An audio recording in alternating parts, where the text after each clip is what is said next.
Hey, welcome to another edition of Kyle Meredith with. It's the interview series presented by WFPK at WFPK.org, Consequence, and the Consequence Podcast Network.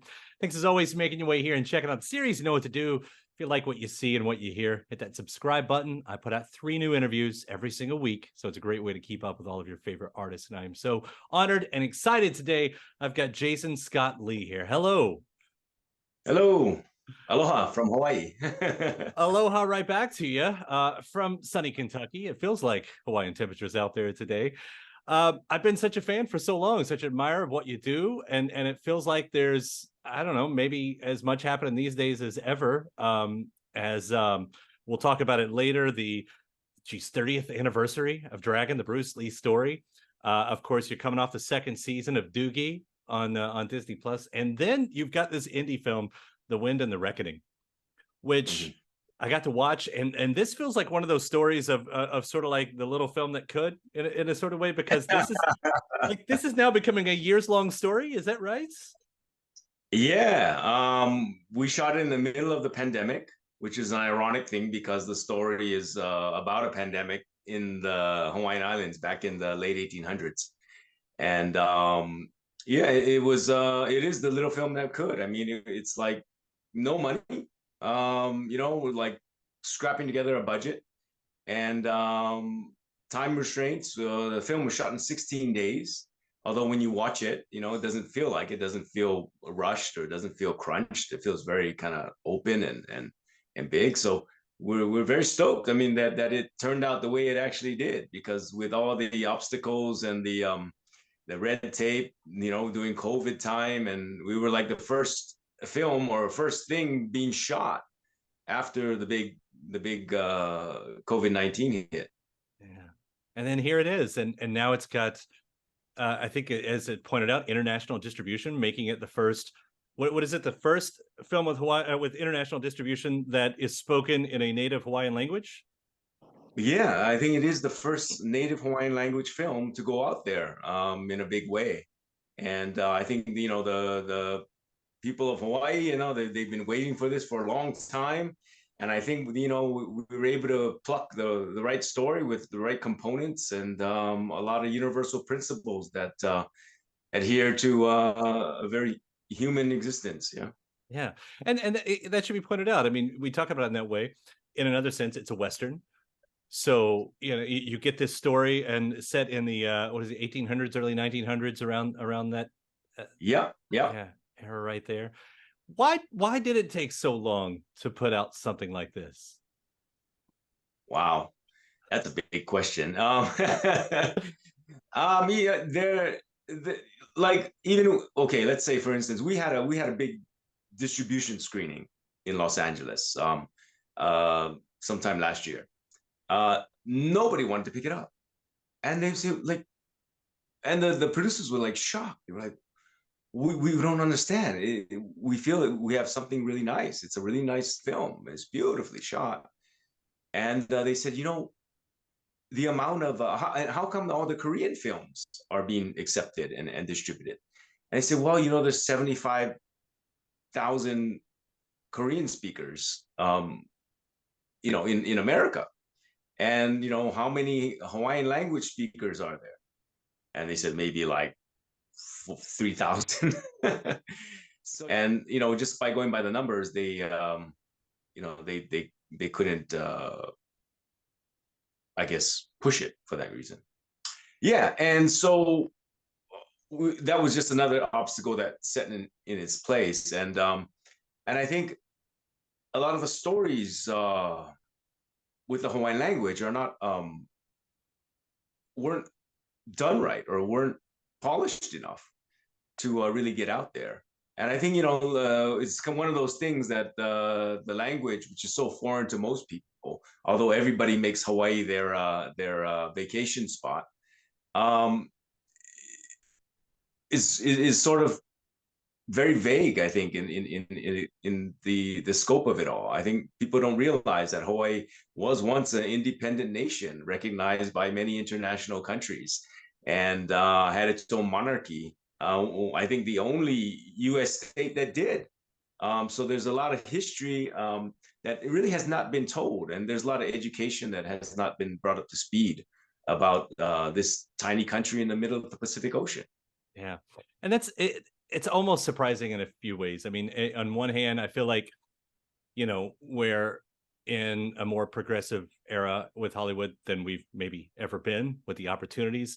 So to have this opportunity, like here's something that no one else has, and for everybody to shoot it down, that just sounds like the typical Hollywood story right there. Here's something different and new, and everyone goes, no, Yeah. I don't think so. But to your other point right there of how we see Hawaii, I've never been there, but I hear about sort of the two sides a lot. You hear about the people who live there, who are born and raised there, and then you hear about the influx of just nonstop tourism and what that has the effect on everything. I mean, not just the environments, but geez, on the mental states. Like with a movie like this, do you sort of get do you see that you get the opportunity to start telling that part of the story, or if not, what is the story that you do want to tell? Oh, I think absolutely. There's points in this film that John Fusco put together, and John Fusco has loves Hawaii and he loves westerns, and he found it too enticing to kind of bring these two worlds together. And he's such an educated person and educated writer on so many subjects that he was able to find this story and create an incredible emotional through line, and really have the film set in a period piece, but with very current topics. It's very relevant to today, and it also is educational in bringing to the forefront what actually happened in Hawaii at the time when the American businessmen illegally overthrew the Hawaiian monarchy. And it's been something that has been the natives have been trying to bring to the international courts for a long time. This is a very apparent war crime in many ways, and it's often not seen that way because I think the westernization of Hawaii has brought good times in a lot of people's minds. It's brought prosperity in the sense of materialism, and so it's a very difficult struggle with people who were from that country and that older world, and the new generations that are just growing up in the Americanized perspective. So that's the big struggle, and it's an interesting dynamic with that. There's a lot going on right now as we speak, with the Kanaka Maoli, as they say, with the Native Hawaiians, and what the reparations they're seeking. Yeah, and I'm so glad the story is being told, because like I knew about the Queen and that part of the story, but beyond that, I mean, this was all a history learning lesson for me that was told through this beautifully told and entertaining story that goes along with it. And it just I don't know, that spare thought you were talking about, so many Korean speakers, but I watch Korean movies and I don't speak Korean either, so that's Right. And I think people are very tuned in to watching a movie and reading subtitles. I mean, I know my kids are, and so they don't care what language it's in. It's just if it intrigues them and they draws them in, and I think with films that are emotionally moving and historically moving, I think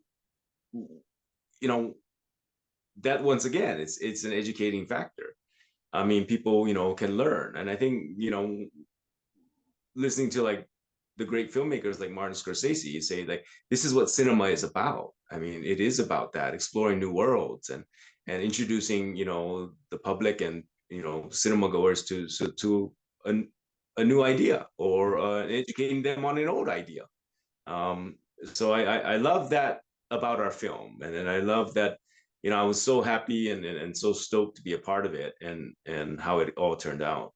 Yeah. And by the way, your performance, I should have complimented that right at the beginning, but you do so much with your face Um, and that's not a question, by the way. I don't have anything to go along with it, other than just to say, like, I noticed that a lot about your acting, whether with Bruce Lee and the way you seem to have brought so much optimism to that character, or on Doogie, and there's the aloofness that you get to play, with the dad there, but there's something about The Wind and the Reckoning. I mean, obviously, there's a heaviness that goes throughout the movie, but it's told so much right there, and I don't know how much you can tell about how you wanted to portray this character as well, but there's it shows a lot of range on your parts. Oh, thank you. Yeah, I think sometimes I always look at it in the sense that as you get older, you hopefully get better. And I think for me, this is one of the biggest challenges, as far as creating a character and speaking the Olelo Hawaii, the Hawaiian language. It was so difficult, and it was the biggest challenge of my career. And I've been doing this 30 plus years, and I can honestly say that that was hard to tackle. And just I think dropping into it. I think when you get older, your mind is stronger. There's this really sense of your craft. Have a sense of what you're doing. A lot of times when you're younger, you have the bravado and you have the energy, and you're just pushing forward through willpower. And I think as you get older, in the sense of an actor, it's like you find the finesse, you find the sensitivity, you find the awareness of and developing the character on those grounds, much less utilizing that sheer youthful willpower. Um, it's funny when I reflect on some of my past work, and then I'm really pretty critical when it comes to portraying, especially a film of this magnitude, with The Wind and the Reckoning. I felt that there had to have that weight of the time period, the struggles, the simpleness, the gravitas of the situation, of life and death, and of fighting, really fighting for your life, and not pushing the panic button, just sitting with it and just riding out that dilemma. And when you think about, like, wow, if you had to do that, if you really had to do that, it's like being in war, right? If you really had to do that and evade and try to overcome, with constant, someone after you all the time, I mean, that would really take its toll. That you definitely have PTSD if you came out on top of it, that one. Yeah. So that's kind of how I approached a lot of the circumstances and the time period. You're not looking at people who chatterbox a lot. Just you look at a very kind of quiet, sedentary existence, with was like pretty basic.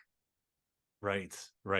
And you distill probably what's years into an hour and a half on top of that. Right. That's the whole thing. So was this, I mean, I was talking about Doogie too, and the differences in these characters, and it seems to be there would be worlds in how you would approach these characters. I mean, were these kind of at the same time that you were shooting these? No, Doogie was after we Okay. finished, after we wrapped The Wind and the Reckoning. Um, yeah, absolutely. It's about, I often look at, because I come from theater, and with theater, there's always styles, and there's a style of playing certain thing. And with a show like Doogie, which is much lighter and more contemporary, I try to create a character that's much, how you say, maybe speaking with a higher intonation, keeping it light, keeping the energy kind of like, not so deep, and yeah. So that's, Doogie has a certain style of play, and I started kind of toying with those things, with, like, even with the dragon, with the Bruce Lee story, because I knew it wasn't going to be what was that film with Martin Scorsese, and where he played the boxer, Raging Bull. Raging Bull, right? Yeah. Like, I knew the dragon, the Bruce Lee story we were making was not going to be Raging Bull, and so there's certain style as that you play on, or you play at, for that film. And then much like the Jungle Book, it's not a documentary about a kid being raised in the wild, truly by wolves. So there's those licenses that you take as an actor to create and try to fit in to the style of the play. And it's everything from altering the grade of your voice, staying out of your lower register for the most part, keeping it in the upper register, keeping the expressions more like a little more animated on the animated side. The tempo is so different. It's just it has a little more what do you call that, anxiety, a little more nervousness in a way. And so you kind of apply those little things here and there to try to make it come alive and keep it alive, because the contemporary attention span is so much shorter. So It's and that frenetic energy that kind of comes from a performance like that, talking about Doogie especially too, because it for maybe it's more obviously more lighthearted than what we're talking about with The Wind of the Reckoning or even Dragon, but at the same time, I mean there is some heartbreak that's always going on in that show. It's just, I don't know, I found it really a nice balance, that happened over these 2 seasons that's played out, and even the fun parts, which by the way, I think we almost got to see your DJ skills there. I got a funny story about that. So we're doing the ADR, right? We're doing the voiceover stuff, and the guy in the sound, I'm in the sound booth trying to re-record this whole bebop thing, and he goes, "Okay, can you beatbox?" I said, "I never beatbox in my life. I think I'm not of that generation. I was before that." And then he goes, "Well, you don't know how to just do something." And I was like, I really don't understand the concept. And he said, "Okay, boots and cats." I said, "Boots and cats." I said, "What's boots and cats?" He goes, "Boots and cats and boots and cats." I said, "Oh my God." He goes, "Just do that." And then, it was like, then that was like part of the DJ thing, and yeah, I was educated. I was so, so out of cue, I guess, with this kind of generational thing. You've learned the basic trick. I know boots and cats. That's that's, Right, yeah, see? right. Oh, man, see? So I was definitely educated in Yeah. that. Wait, so obviously you're not a DJ and you're not a beatboxer. Yeah. Do you play anything? Are you No, musically at all? I play in my garden.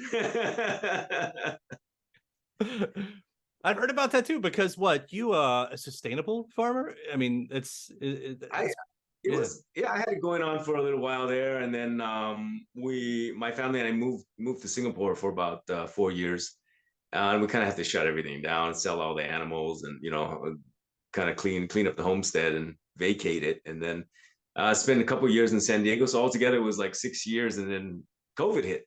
Mhm. And I looked at my wife and I said, "Listen, we have no resources in San Diego." I said, "Back home, we have rainwater catchment. We have for drinking. We have all the gardens. We have wild pig running around that are free to catch." And I said, "I think it's at these times they're looking kind of like dangerous."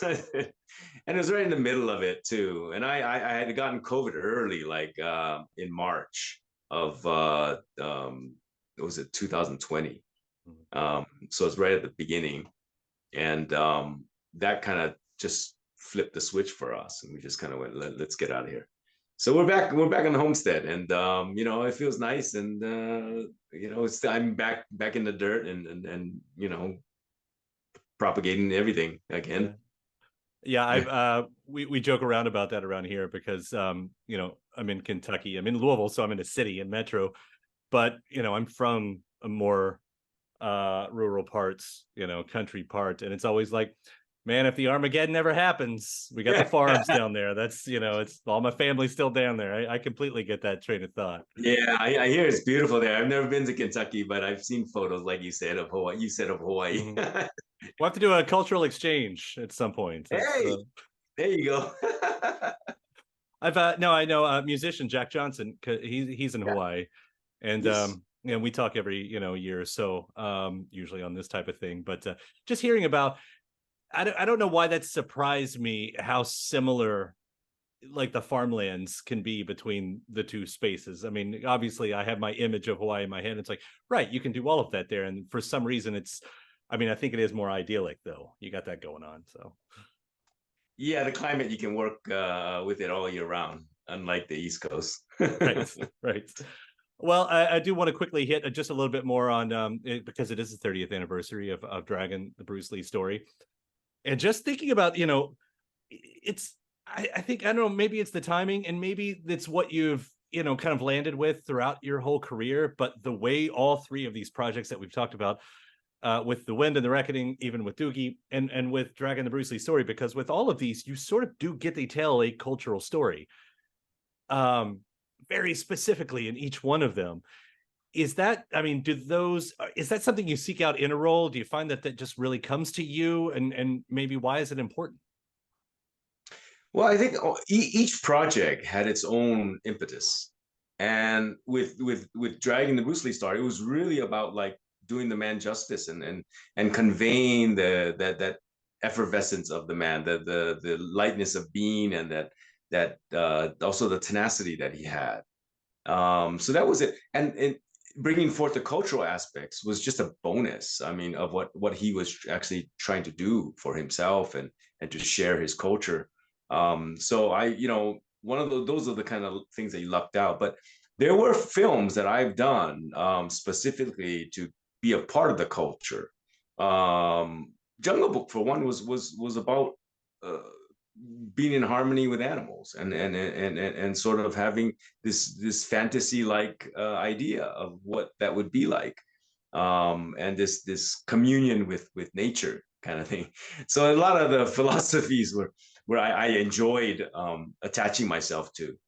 And as well as I did this film called Rapa-Nui that Kevin Costner's company produced, and Kevin Reynolds was our director, and that was exploring my Polynesian roots, my Hawaiian ancestry, and that was like part of why I did it, and so many. I think so much of my choices are related to like how my upbringing and my heritage, and really like wanting to explore those things because growing up in a Chinese household, which was primarily what I was raised in, a Cantonese household, um, that was like I didn't grow up in a Hawaiian environment in that sense. So it was all around me growing up, and I had all friends who were Hawaiian and Samoan and all different Polynesian backgrounds. But that was a thing that was like, oh, it's like I don't know that much about it. We've kind of had been slowly immersed in it along the way, by being raised in the islands. But when you want to like really get into it, it's like it was such a bonus to have a film to be able to research and hang out in that part of the world and hang out on those amongst the Maori New Zealand actors that were from Aotearoa, as we say, or the Maori, and they brought in that whole thing when we were doing the film Rapa-Nui. So I guess all those things, and then now coming to Wind and the Reckoning and exploring even the Hawaiian side and being able to share this, as we say in Hawaii, the olelo, the storytelling, the story of the Hawaiian people. That is just from the heart. It really is that those things, and even playing Benny Kameāloha, just having the name Kameāloha, in a character in the Disney Plus show, it was like I feel honored. I feel like, wow, this is a chance for me to drop my little pearls of Hawaiian wisdom and Hawaiian relaxation and all this kind of things that we come up with, and then dropping a little bit of pidgin English to kind of flavor it, with that. So it's really I think unlike any character that has really come out. I mean, Benny Kameāloha. It's like I think it's unique and the first. Right, and I end up learning something every time. I really do. And that goes even with Bruce Lee and that whole thing. I mean, just going back and watching it, I hadn't watched it in so long. and just kind of picking up those things. Once you're older, you see things, of course, that you don't see. But it is, I mean, and by the way, it was just so impressive seeing that again, knowing that it didn't seem like you were doing an impression, but that's got to be such an interesting thing to do, to play a real life person and to try to figure out what that balance is of like, you want to play them, but maybe you want to give something of yourself into the role. What, I mean, for that one specifically, what was that balance for you? Oh, absolutely. It was like I had a really tough time off the beginning because I didn't feel like what I was being trained to do really sat well with me and my body, and with the movement and things. It wasn't what I saw. It was almost like I felt like I was doing karate and here was Bruce's kung fu. It's like, and so in the beginning I kind of struggled, and it was a lot of pressure because I knew I wasn't on the right track. And then I met one of Bruce's students who had studied with him in the Los Angeles days when he was there, and he brought a new light to me. He brought the education of what Bruce's art was, what Bruce's perspective was, what his philosophies were. And once I started getting the holistic understanding of it, then I went, oh, I think I got this. And that was the light bulb that went off. It was like, to sit with all that, and just the training was, especially the training made you feel like, wow, you could fly, and just the non-telegraphic efforts that was made, like and how he developed his speed. And there's all these beautiful like pearls of wisdom that he dropped. And it was like, speed creates power. I mean, velocity, speed creates velocity, velocity creates power, and therein lies, if you have speed, you gain your power. It was like, it's like that idea of hitting someone with a pool cue instead of like, a sack of potatoes. And it was like, when that little pool cue, that little end is gonna hurt and damage the inside. I mean, it's just all those things that he, and he strengthen your fingers. It's like, strengthen your fingers because you never knew. And this is like, for people who are, I thought I was always a small guy growing up in Hawaii, because there was all these Samoans and these Hawaiians and these big people around me. So when, as a little guy and in school, I was like, wow, if I had known this, it's like, maybe I wouldn't be bullied so much. It's like, he was like, strengthen your fingers, because you just throw a quick eye jab and you're out of there. It's like, run. Um, so it's all these little things that he came up with that were just, a part of like how he saw things. So that was just encouraging. And then as we went on, and it became apparent, like, the emotional ride, the emotional roller coaster of what he had to go through. It was a lot easier to attempt, I think. Yeah, well, it's an absolute classic for a reason. A hell of a performance that you did there, and so many parallels. I mean, we've got, I mean, geez, Muhammad Ali is buried maybe 2 miles from where I am right now, and that Wow. same philosophy, the speed, was all about the Mhm. speed. It's just how the two worlds kind of Yeah. have fun like that. I want to quickly hit on too. I saw that of course, Lilo and Stitch is gonna. It's the next one to do the live action. And did I hear that you're also gonna have a cameo in that? Yeah, I head to Honolulu next week, and I got a little, small. They threw me some bones, and I said, yeah, I'll be, absolutely. I said, in any capacity, I just wanted to be a part of it. So it's like a 3-day cameo, and I think it'd be fun. Yeah. I'm playing the luau manager, so and I get to see the kid. I'll get to see the kid that's playing my character that I voiced, David. Oh, that's And then awesome. I'll get to see Lilo, and I'll get to see Nani. So the new people, the actors that are playing them. So it'll be fun. Yeah, that sounds like an incredible experience, and just being part of that history. I mean, as you mentioned, going back to the Jungle Book, and this era of Disney that we've been in with the live action remakes. I mean, how do you feel about them? Because you're part of it. I mean, you're part of that family. I mean, you might see it differently on the inside. I don't know, but we No, get this new versions. Well, as we were talking earlier about culture, you know, and being a part, I really wanted to be a part of Mulan. I was like dying to be a part of Mulan because my children, you know, have Asian heritage and Chinese heritage. So it was like, you know, I got refused. I got turned away from that project on my first two like Zoom like auditions. I did horrible. Like, you know, things were dropping out, and then you know, it was a hesitation when the person reading opposite me on the other side of the, you know, in California was like, and it was like I was like couldn't get into it, and then they came back like I'm like a year later or something and said, hey, you know, we liked you to read again. We modified the character a little bit. And like, oh, really? It's like, oh, we got another chance.